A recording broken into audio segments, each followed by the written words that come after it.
This is the 6th episode in a series of monthly inspirational talks curated for the Elevate community by our friend Matt Bolton-Alarcón of Special Source Training. In this episode, we unpick the topic of personal branding and what it means in the context of the events and experiential industry. It's a topic that host Zoe Tuffs of Times 10 Coaching and Emma Castle of Castlebell Recruitment both feel passionately about. Emma comes at this subject from a recruiting perspective as she helps people to navigate different career transitions. Zoe comes from a coaching perspective as she helps people level up the way that they work.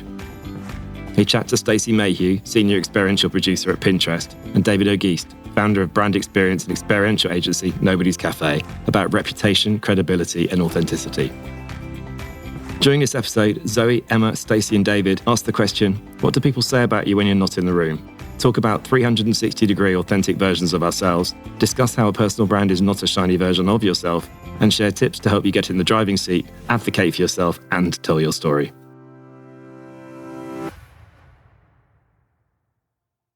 Okay, hello everyone, and welcome to this episode of the Elevate podcast. Today we're going to be tackling the topic of personal branding and essentially what personal branding means in the context of the events and experiential industry. I'm joined today by three of my very good industry friends. First off, I've got Emma Castle from Castlebell Recruitment, who will be co-hosting this episode with me. Good morning, Emma.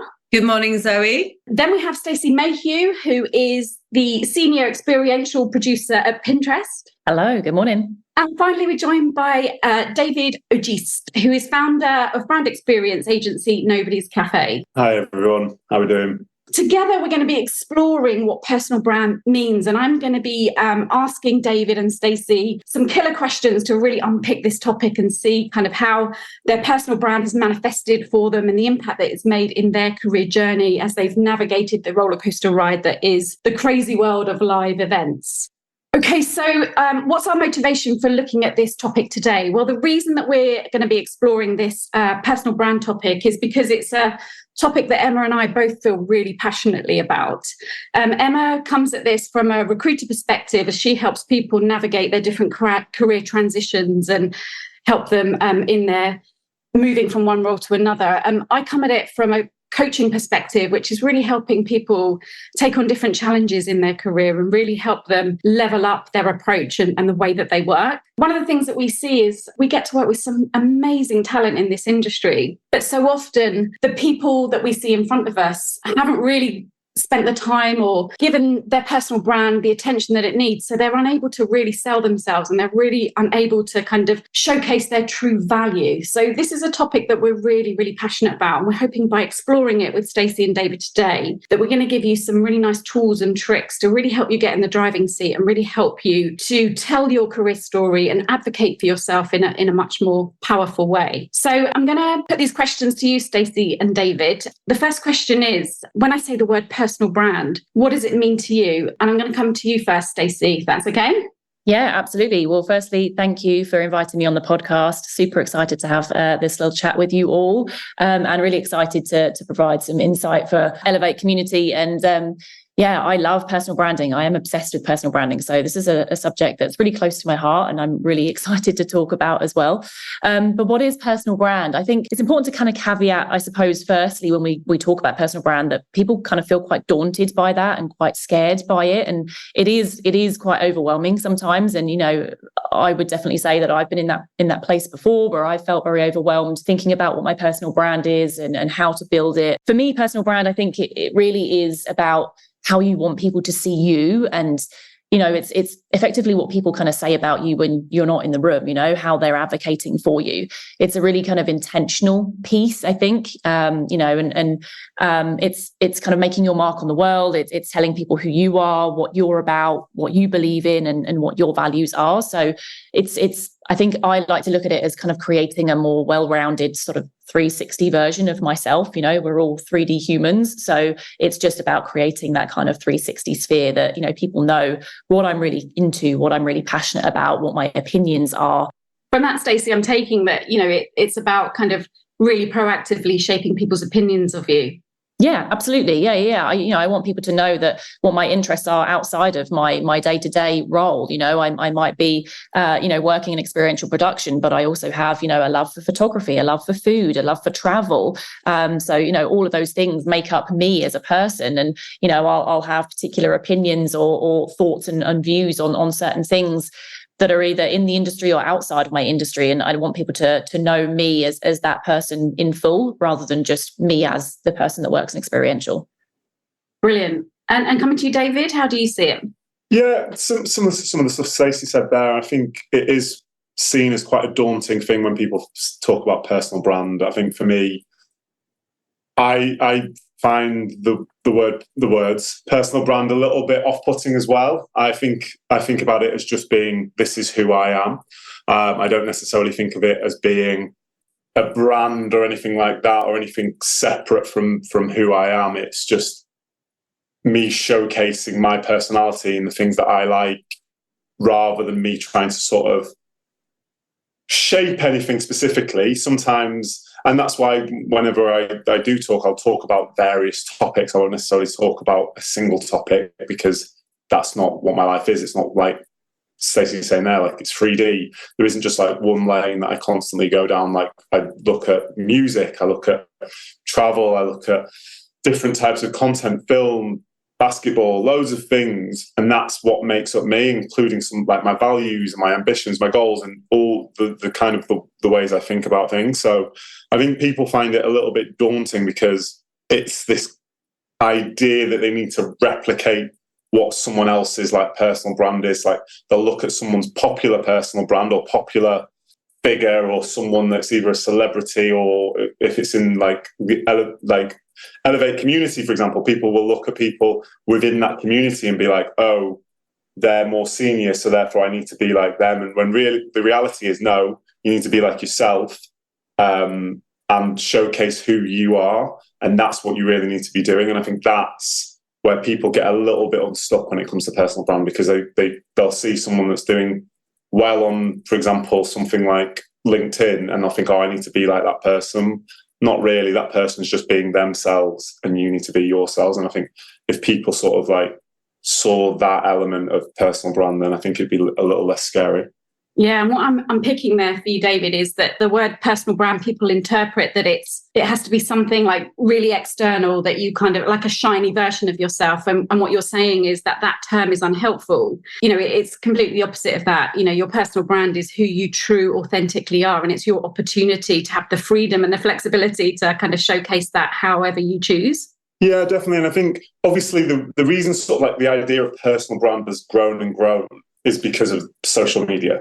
Like we've always had a personal brand. We just never really talked about the idea of a personal brand. And even the idea of brands and the way they communicate has shifted in the past 30 years anyway, since Apple started talking about like their purpose. So like that has shifted like from brands just being like these commodities that you buy into brands being these things that have purpose and have meaning and trying to be more human.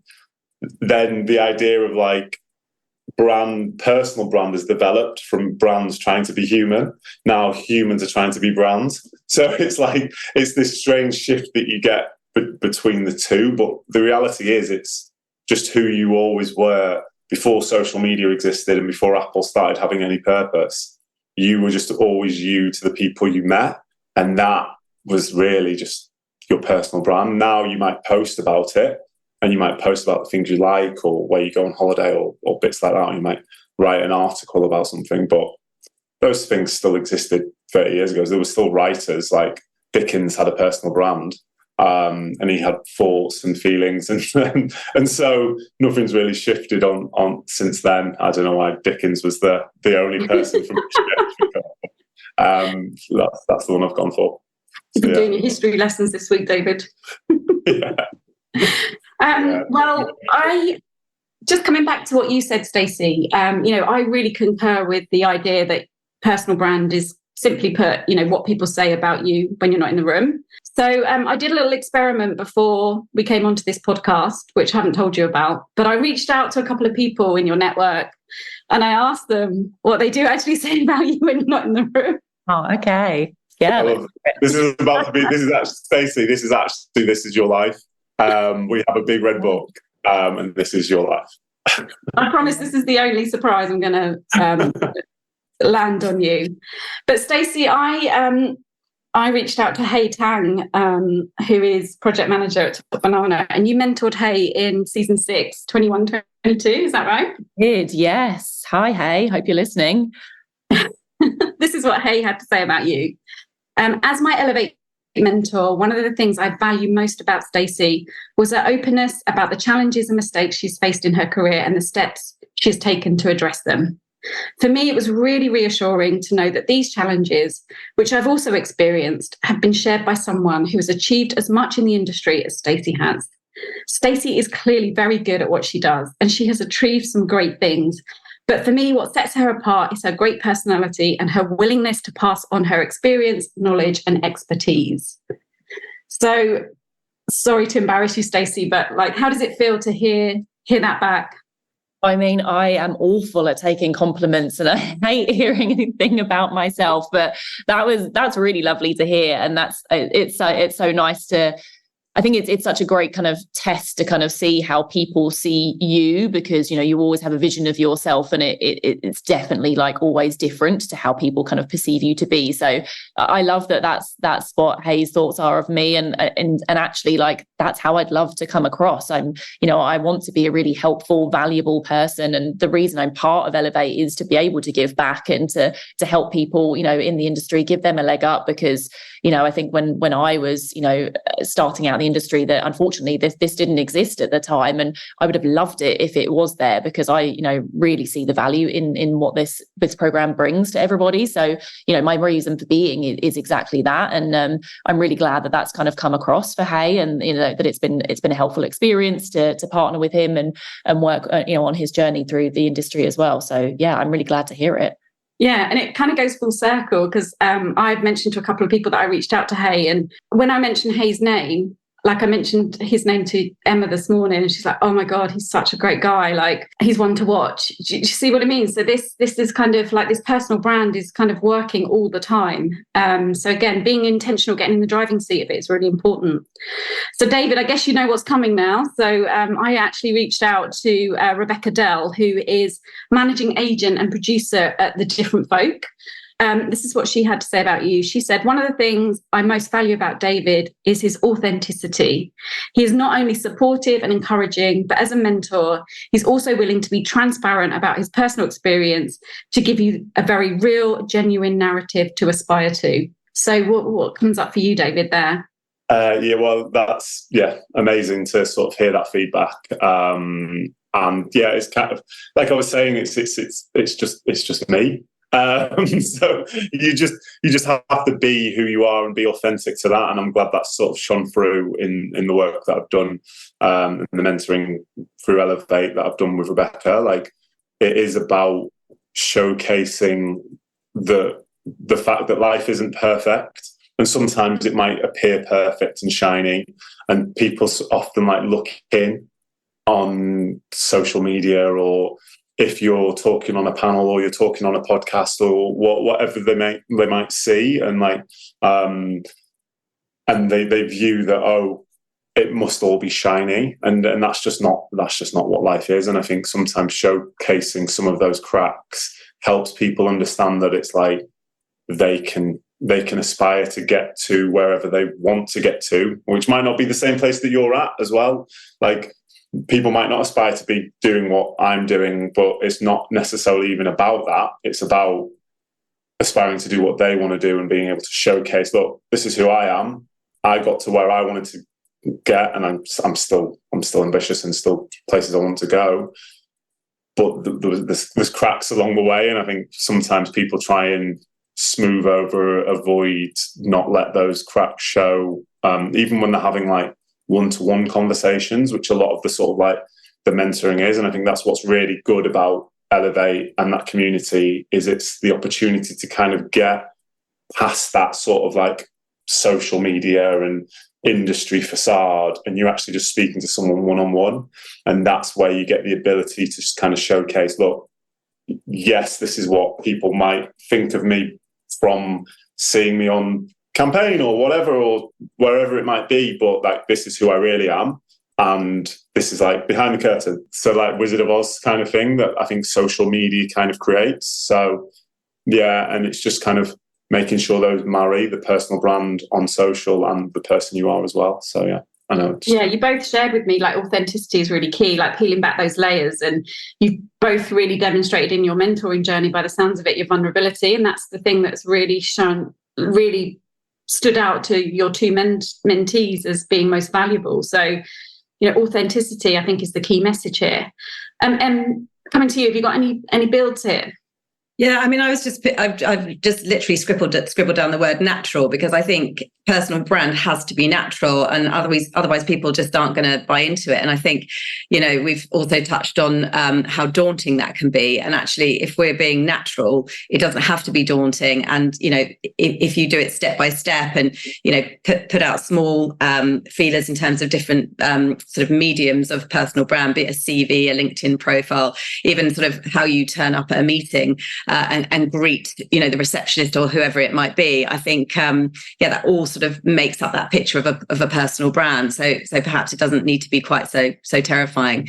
Something else I was thinking about this morning as well was that I've worked for companies before where I haven't felt like my values are aligned with that company, and therefore, it was only when I set up my own business that I felt that my personal brand could really come to life, because I'd be doing LinkedIn posts that were with their logo, their kind of company branding, and it just didn't align with me at all. So I think personal branding can also be sort of attributed to whichever company you're working for and how closely aligned your values are with them. So moving on to the next question, David, I'm going to direct this at you. And, we have touched on the fact that there is a certain level of awkwardness around crossing that bridge into personal branding if it's not something you've done before. But what feelings does the term personal brand evoke for you if you had to coin the phrase?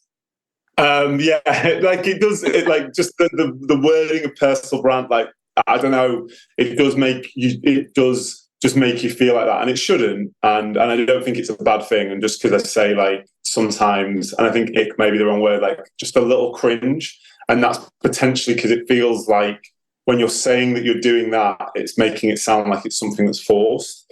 And when it's, and like you just said there about natural, and when you add that sort of like label of like personal brand on it, it feels less natural in the way that you say in just like in the industry, you'd say like an event strategy. That's not something that just naturally comes. That's something that you think about, you work through, you take sort of like the history of the brand and what they've done, and then you build that into an event strategy of what we're going to do for the brand. So when you say personal brand on me as a person, it feels like there's like a team of like 12 like creatives working behind the scenes, like pulling together, like, oh, David did this when he was younger, let's like see how that can work into his personal brand.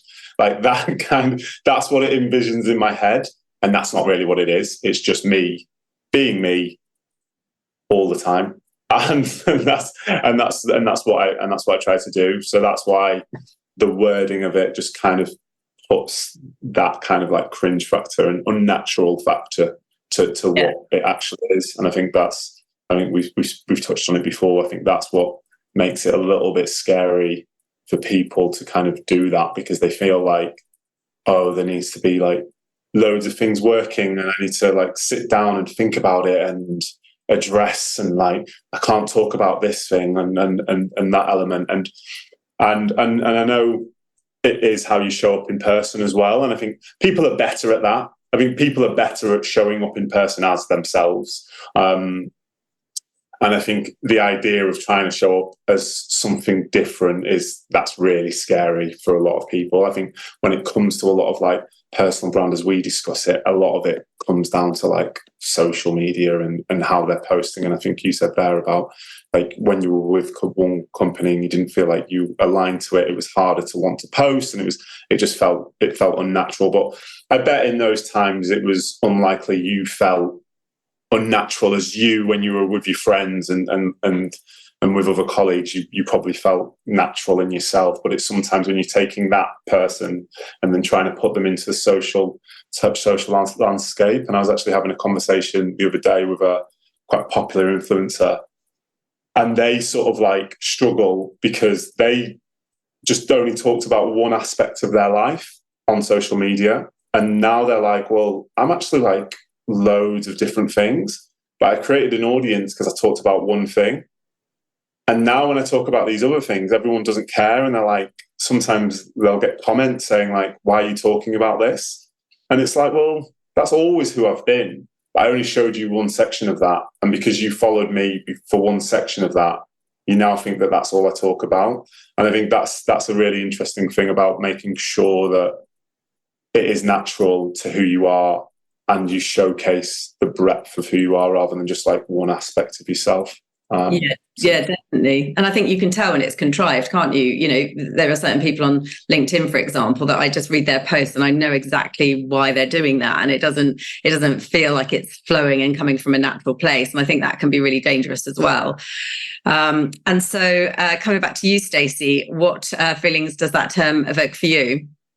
Yeah, I mean, you know, talking back to the beginning where we started, you know, it can feel really overwhelming. It can feel very daunting, a bit scary. To be honest, it sounds a bit like hard work, doesn't it? You know, and like, who wants all that extra hard work in life? You know, life is hard enough. We've got challenging enough kind of jobs within the events industry. Who wants an additional workload and something that feels like a chore?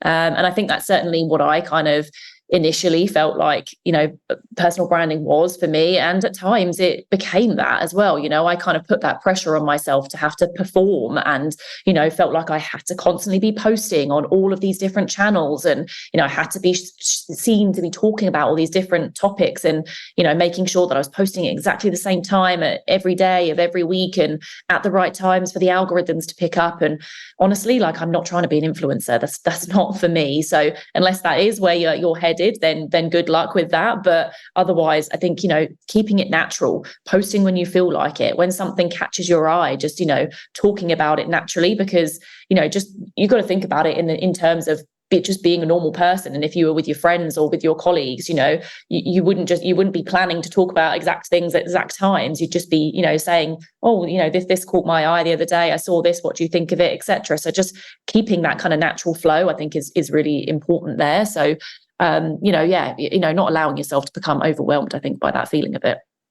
Yeah, definitely. And I think, you know, some of my best posts have come from where I've felt that kind of bubble of passion in my chest. And then I've written this thing in 5 seconds and then just banged it out there and wow, it goes crazy. Whereas, yeah, when you're sort of stuck in a rhythm of, okay, it's 9:05 and now I need to get my post out there, or even, you know, using tech that sort of generates content for you, that just never felt right for us as a company, because it's just not, you know, on brand for us as people or for the company. So have you got any builds there? No, I think you've come up with some really, really good points that really back up that theme of like authenticity and it feeling natural and not making it sure. So moving on, like, what's your motivation? Like, I'm going to banish the word personal branding now. Let's talk about advocating for yourself in its simplest form. Why do you think it's important, and why is it specifically important for people in our industry as event professionals? Why do you think it's important for us to advocate for ourselves and tell our story? Stacey, I'm going to come to you on this one. Yeah, I think it's a really good question and a really kind of good way to look at it. I think I read something actually a little while ago that sort of resonated with me and kind of like, you know, aligns to this question a little bit. And I think in the industry we're in, the events industry, I think we're kind of led to believe that, you know, our education, our efforts, you know, the performance that we put out, you know, the hours that we work, the competition that we have with other people is enough, you know, and that's enough to kind of outcompete, you know, our colleagues, or it's enough to kind of secure those, you know, kind of job opportunities that we're looking for. But, you know, in reality, I think, you know, we're overlooking, you know, the value of advocating for yourself and, you know, and kind of, you know, building that sort of, as I said earlier, that 360 kind of view and personality of you. I think people really want to know you and the person you are and what you stand for and what really motivates you, what really drives you.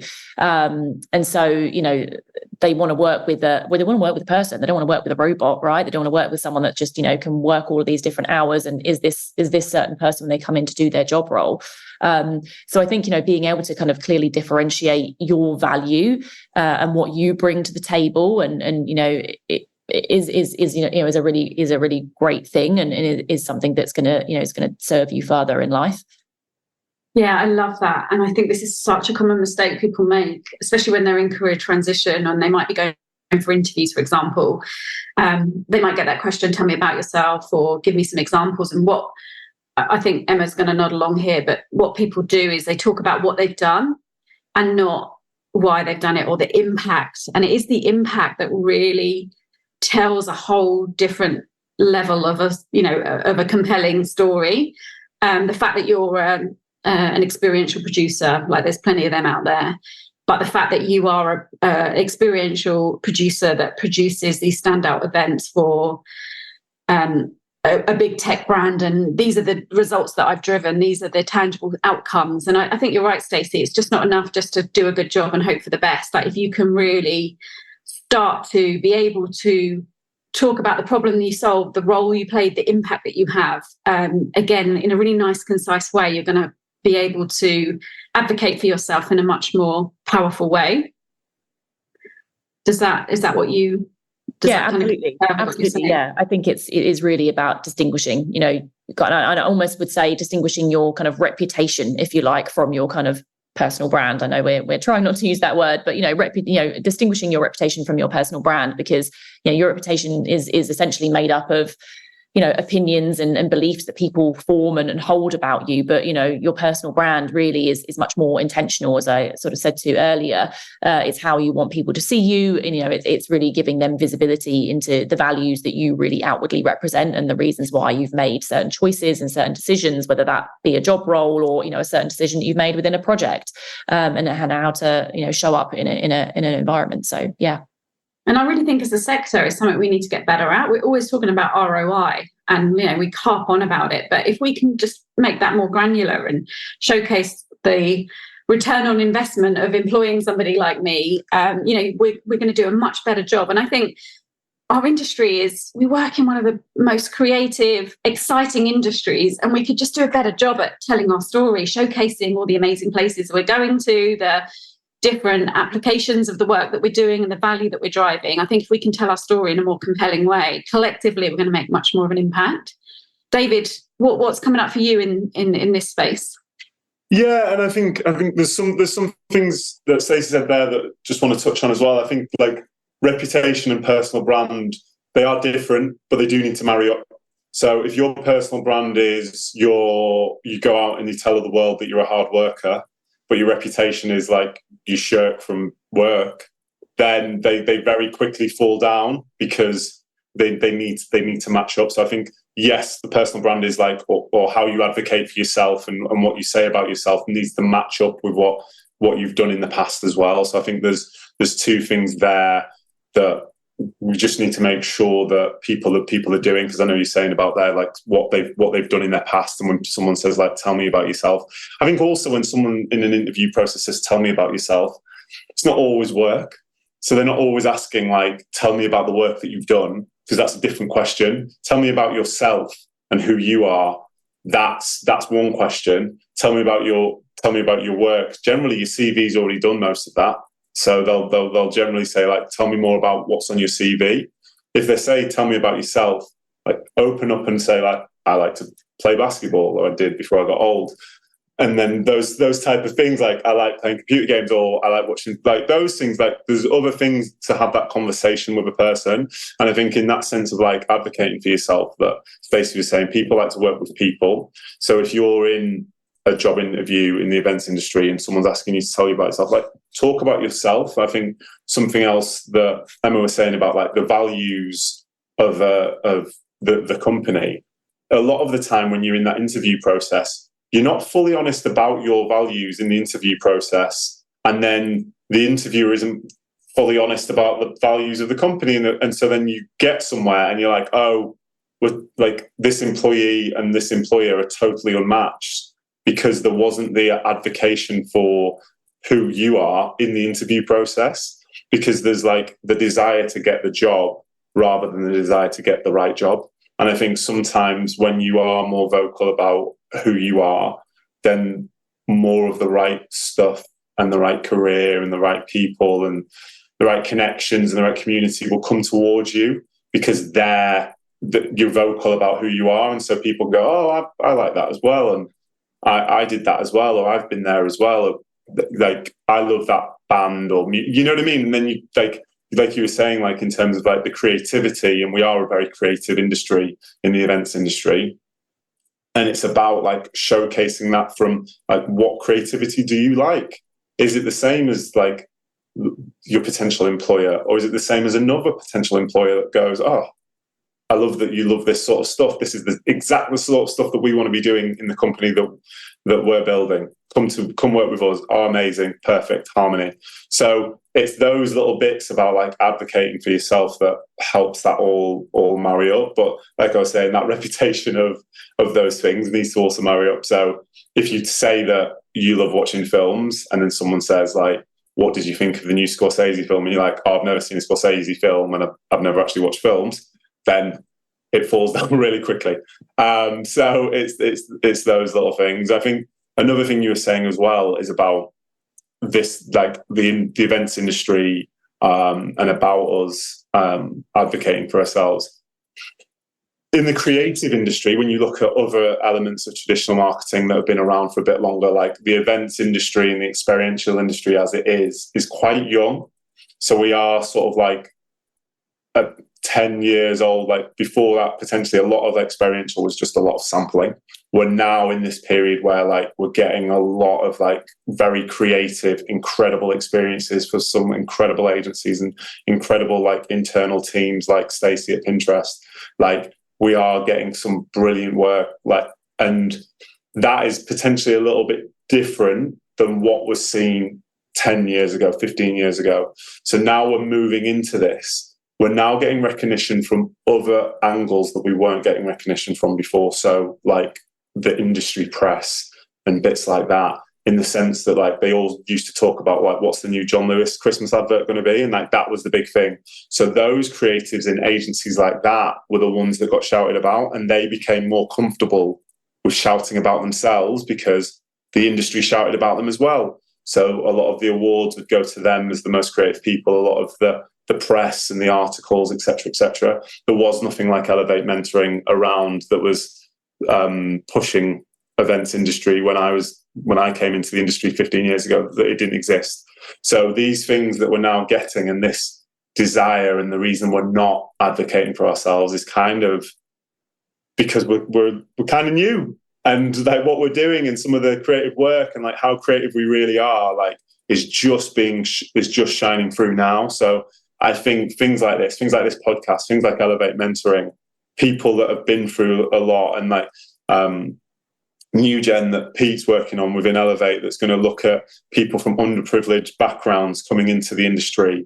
Again, something that hasn't really happened. So like all of these things are going to start this process for of us advocating for ourselves, because there are people, senior leaders, that are going to speak to more junior staff and then bringing them up. So I think it's all a bit of a process that we're just on the sort of like start of, really. So I'm excited to see where it goes, to be honest with you. Yeah, Stacey and David, I'm here for all of this. So much valuable insight there to unpick in terms of reputation and credibility, authenticity. I love that idea that, you know, businesses can't afford to like really promote some very flimsy values, and then you get, you know, for example, you might go for an interview and, you know, the leaders of that team might say that, you know, open and honest is one of our values, and then, you know, you get 6 months into the role and there's no psychological safety and nobody actually does speak the truth. And again, you talked about harmony, and I think in that kind of career transition phase, it's really important that the conversation is two-way. It's not just about you broadcasting your value or broadcasting the things that you've done. It's also about matchmaking. It's a bit like a dating process. You know, you're going to have to kind of ask the killer questions both ways to be able to really get under the bonnet and figure out if this is a match made in heaven. And I think, again, when people go into the interview process, they're thinking about it as a one-way transaction. And it's most definitely not. It's really important that you can unpick what that company stands for and the behaviors and the values that kind of really align with your way of working. And then I love that piece, David, on us as an industry really standing up and showcasing our creativity and the impact of our work. I think, again, like when I see Stacey on the Croisette at Cannes Lions having the time of her life, yeah, that's amazing. But actually, when you look at the activation that you created there and the way that you went about it, it's really inspiring to see that level of creativity, which is essentially, for a B2B program. Again, like sharing that with an external audience from a personal level, not just a brand level. So you're not just, churning out Pinterest posts, but you're really talking about your experience of working in that space. I think is really inspiring. Em, have you got any builds here? Yeah, I mean, I was also absolutely loving the food for thought around the reputation versus the personal brand piece. I think that is something that everyone should reflect on. And yeah, just loving that whole piece. In terms of how important personal brand is, I can 100% say how important it is. I see candidates that are not shouting about themselves and not putting their best foot forward, and categorically the other candidates are getting the jobs. Clients will be looking at LinkedIn profiles. Your CV is the most important document you will ever own in your entire life. And sometimes I open up a CV and I kind of give it the benefit of the doubt, and I go into an interview thinking, oh, what am I going to find here? And then behind that, the Zoom screen is the most amazing candidate. And so, we'll obviously help people turn that around and be able to put their best foot forward. But it is so important from the minute you turn up at that interview, from the LinkedIn profile. If you're an Elevate mentor or mentee, put that on your CV, put it on your strapline on your LinkedIn profile. Anything that's going to add some meat to the bone, just be shouting about it. And I agree, industry wide, we look at award ceremonies and things, and you get agencies that's sort of flying under the radar and they're not putting their names out there for awards and things. And why not? They absolutely should also be shouting about the great work that they've been doing. So I'm 100% behind how important the whole package is. And even if it's, a colour, there's some people in the industry that, Chloe Richardson, who wears yellow all the time. One of our kind of personal branding pieces is we high five everyone because we want to be encouraging. So I think whatever it is, it could be something really tiny like an emoji, but everybody should be working on it. So thinking about how personal brand manifests for yourselves, David and Stacey. David, you are, I'm going to call you a LinkedIn legend because you are every day, I read your content and I love it. And, even down to the hilarious one you did the other day about setting the alarm early, absolutely wet myself. And I just love it. Stacey, one of the first digital portfolios we ever saw, really sort of drilling down into the impact of your work, as Zoe was saying before. So what I'd like to ask you both, maybe starting with you, Stacey, like what has it done for you personally, and what has it done for your business or the agency that you're working for?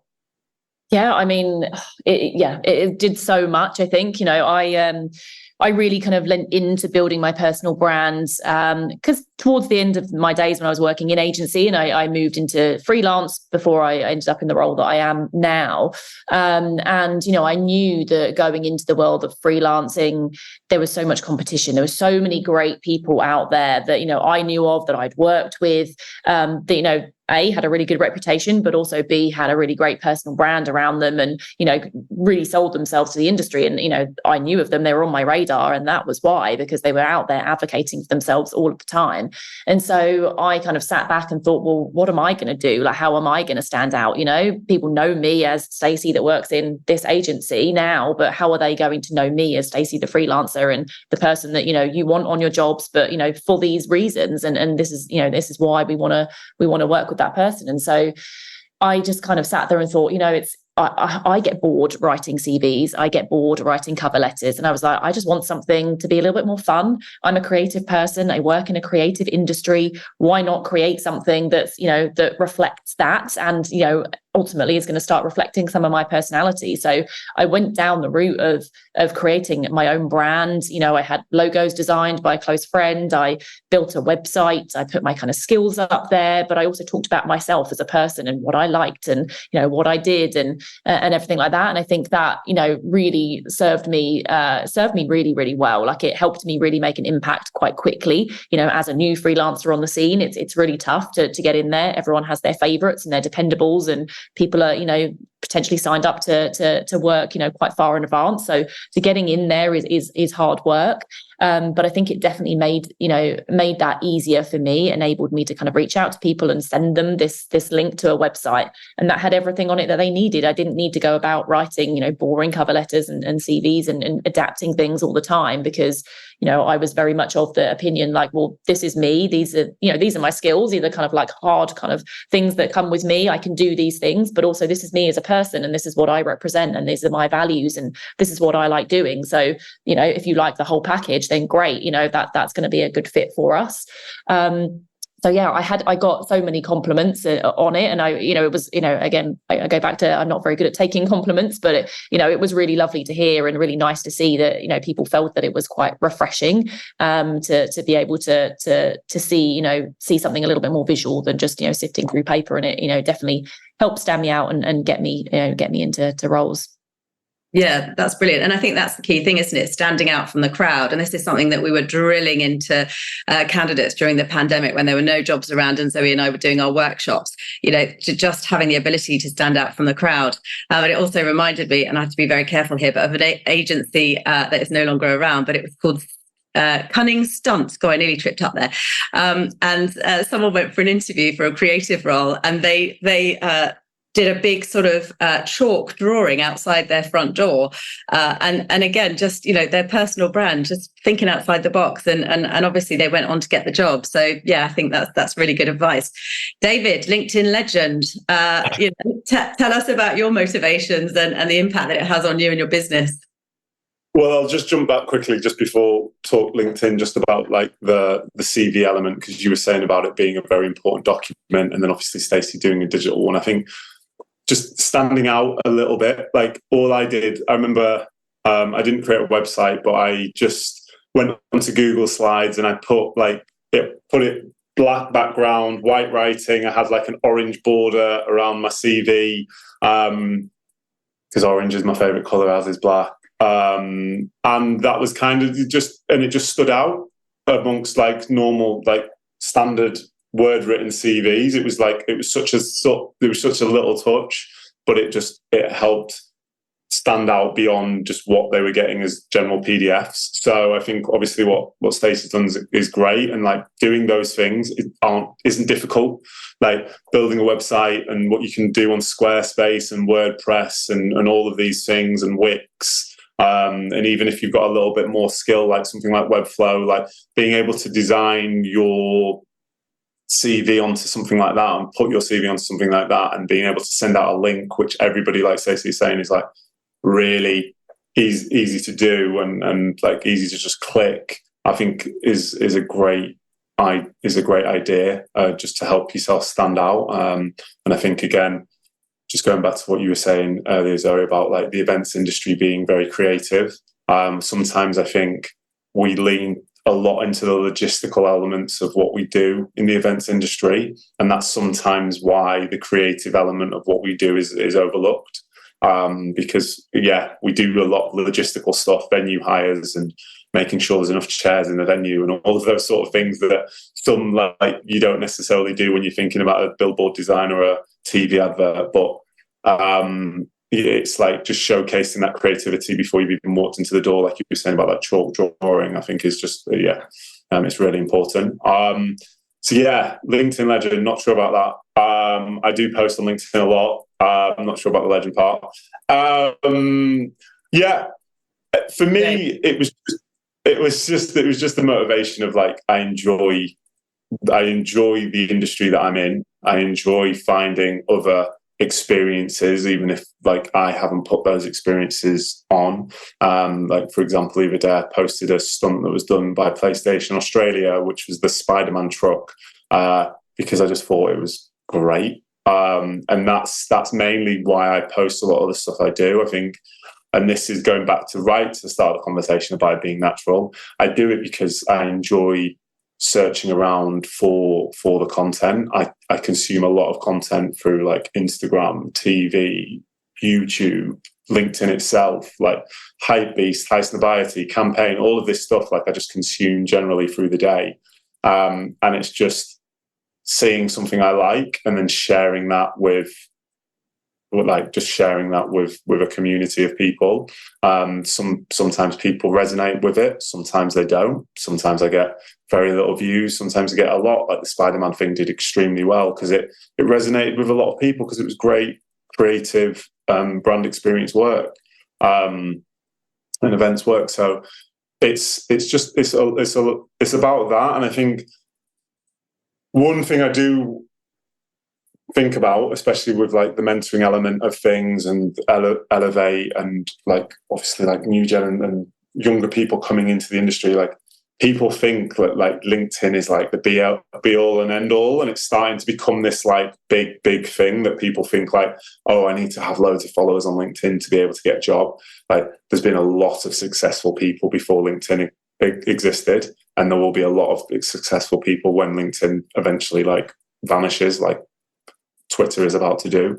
So it's not necessarily about sort of like linking your career to a social platform, whether that's TikTok, Instagram, LinkedIn, whatever it might be. Because if my career was linked to MySpace, I'd have no career.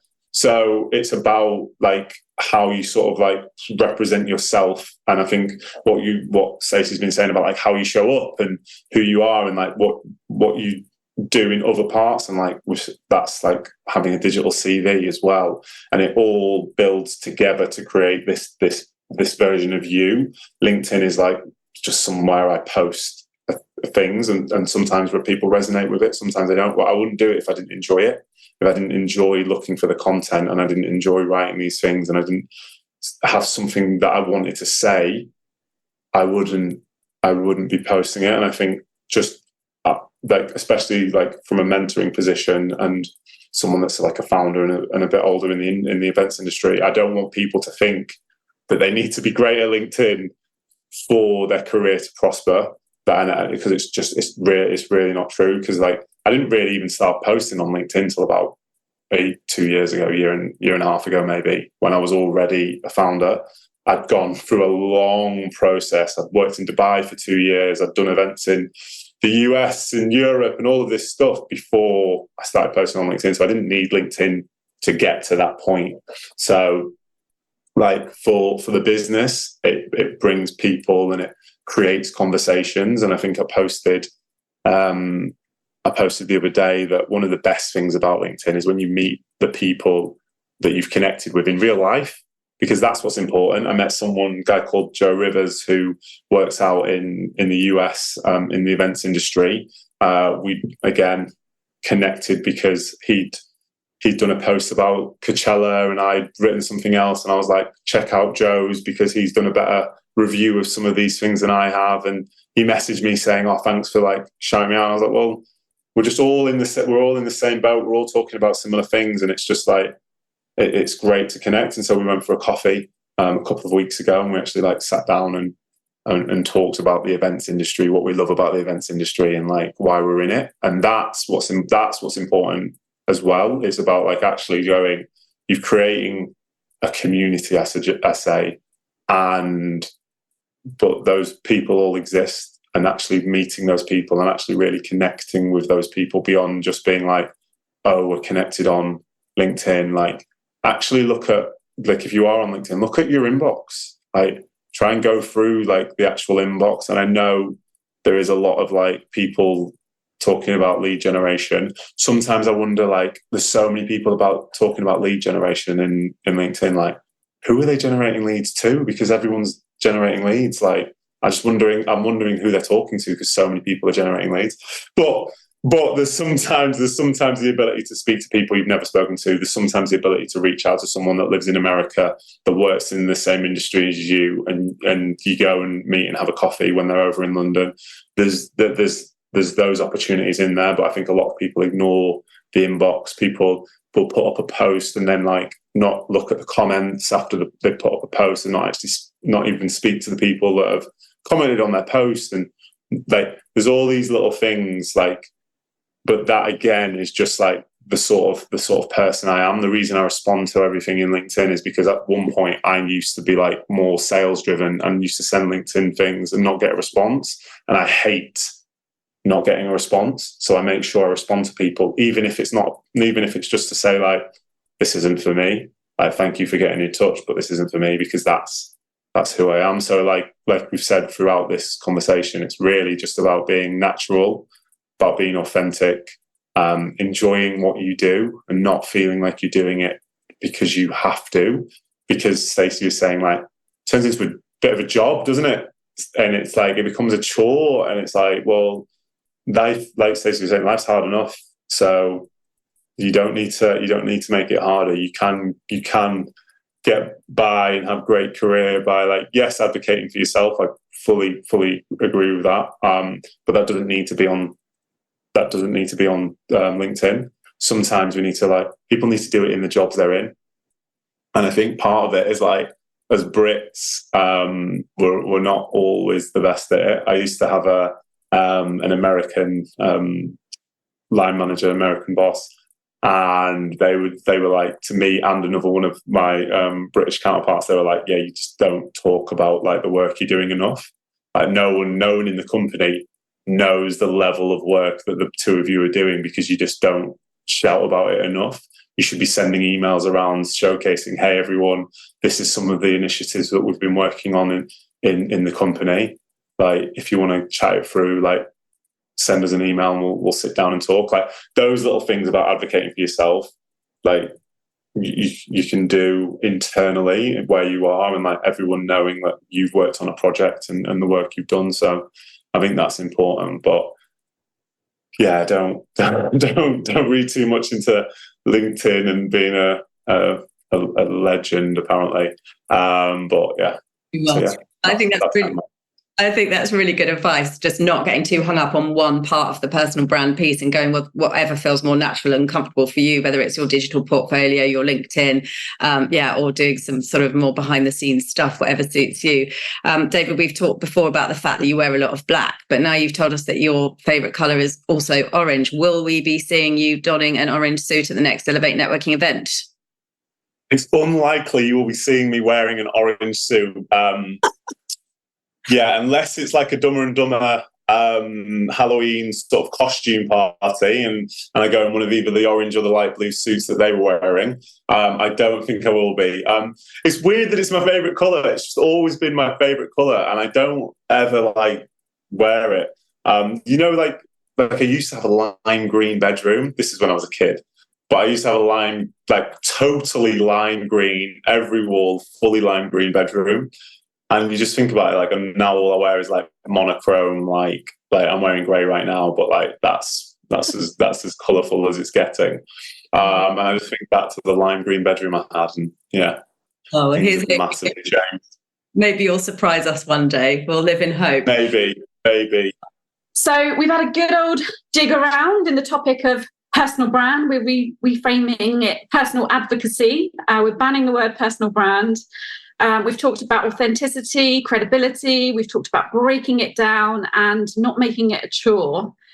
This is, it's such an interesting topic, and hopefully we've kind of taken down some of those barriers. So to wrap this conversation up, I think what would be really helpful if you've got a top tip that you can share with people listening, people in the Elevate community that might kind of want to tip their toe in the water or kind of get more in the driving seat and advocate for themselves in a more purposeful and intentional way. If you could all share your top tip to help inspire and inform the people listening, that would be a really nice way to wrap this conversation up. So coming to you, Stacey, first, what's your top tip? I think it's going to be, keep it simple. Don't overthink it. Just do it. It is the hardest thing to just put yourself out there, but trust me, it will pay dividends to just, dip your toe in the water, see how it feels, try out a few different things. Don't have any, expectations of it either. Don't put that pressure on yourself. I think just go into it, knowing that, this is going to be a test and learn process. It is for everybody. Not everything works all of the time. And I'm sure David will attest to that as well. Not everything he posts is going to be super popular. So that's okay. It doesn't matter if you're, as long as you're doing it for the right reasons, and those reasons are doing it for you and, building, your advocacy and building, your kind of 360 profile of you and what you want people to see of you, then that's the reason to do it. Don't do it if it feels unnatural. Yeah, I love what you've added there in terms of that 360 profile. I think that's so important to really get people to see the real you. And I've had a lot of coaching on personal branding, because when I started my business, it was one of the things that terrified me. And my coach said to me, "What's the worst that could happen?" And I said, "Well, people might roll their eyes if I post something on LinkedIn." And she was like, And I was like, people probably do roll their eyes all the time, but, getting in the driving seat of your personal brand has really opened so many doors for me. And it's helped me kind of really step into my kind of true potential and really help me actually leverage the business that I run today. David, coming to you, what's your top tip? I think what Stacey's saying there as well is like, just let it just come to you like naturally, and enjoy what you're doing. Make sure that it doesn't feel like it's a chore, because like life is, like we've said, life's hard. So working in the events industry is hard as well. It sometimes means you're going to be working late hours. It means you're going to be working at the weekend. And if you're also on top of that, waking up early to think about the LinkedIn post that you've got to do before you then start your long day that's going to finish at maybe 1 a.m. when you're doing a D-rig, like it creates just a harder element. So let it just flow and fit naturally in with what you're doing. Make sure that your reputation matches the advocacy that you're doing, and make sure that if you're saying that you're a hard worker, that you are actually working hard, or if you're saying that you love this thing, that you actually do love the thing. So all of those like little bits about just trying to be authentic, trying to be natural with it. Not everything's going to work, and sometimes it might take time for it to work as well. And don't necessarily, if you do start something, don't just think, oh well, it hasn't got the results that I wanted straight away. It takes time to get those results in any aspect of it. So for example, even if we go back to that digital CV, if you've done a digital CV but you don't get the first job, that doesn't mean the digital CV wasn't the best CV. It just means that job possibly wasn't for you, and you'll get another job. If you do a LinkedIn post and it doesn't get 1 million likes and you don't get all the follows in the world and all of that element, like don't worry about it. And I think what you were saying there is always really important as well.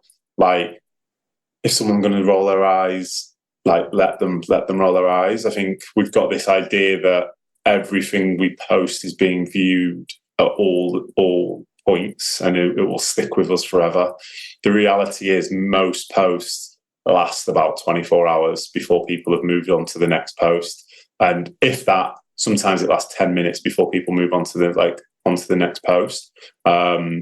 So stuff like that, like some of the social media bits, like worried about perfection and all of those, just do it.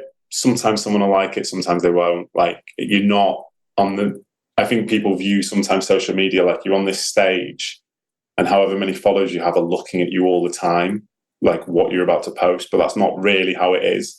It's more like you're on the street on a soapbox and people are walking past, and if they're interested in what you say, they'll stop and listen for a little bit before they walk on. That's more what it's like. So don't get overwhelmed and think, oh, people are going to judge me off it.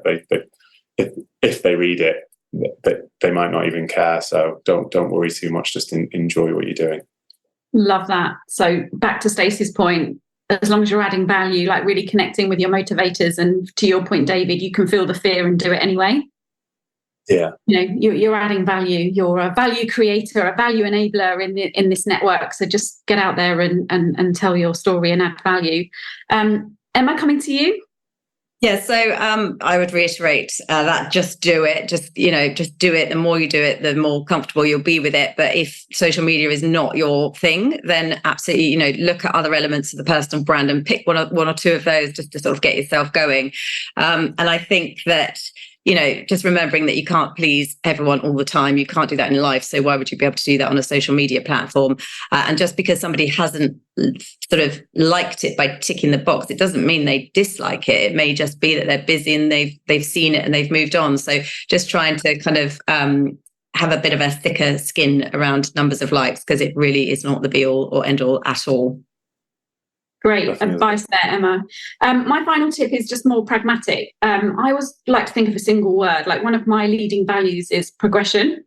So if I'm going into any interaction, or if I'm posting on LinkedIn or anything that I'm doing, I just kind of lead with that word. So, being intentional is how I shape people's opinions of myself. So if I'm going into a meeting, I want them to, think about that impression of me, and I want them to think of me as a progressive person. So I make sure that I kind of build that into the way that I communicate and leverage that at every opportunity. So that's a bit more of a pragmatic tip there.